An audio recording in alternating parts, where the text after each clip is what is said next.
Bike चोरी अभियोग में जाजपुर रोड पुलिस दानगदी अंचल चढ़ाऊ 5 जन गिरफ 8टी बाइक जबत। सूचना अनुसार गत किछि दिन हेब जाजपुर रोड थानार विभिन्न अंचल में बाइक चोरी होतबार अभियोग हेउथला।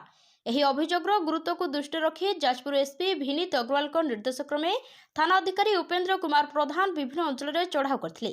तेबे गत किछि दिन तले दानगदी अंचल में चढ़ाऊ करी मुख्य अभियुक्त राजेश महाकुड़ को दानगदी अंचल गिरफ कर थाना को आनी घटनार तदंत करथिले। एसहित अभियुक्तर तदंतर आधार करी पुलिस गतकाली रातिरे जाजपुर और भद्रक जिला अंचल आउ 4 जन को गिरफ करथिले।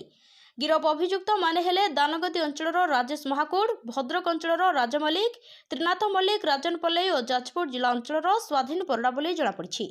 सेपटे आज अपराह्न पुलिस घटना तदंत करिया परे अभियुक्त मानकु कोर्ट चालाण करिछि।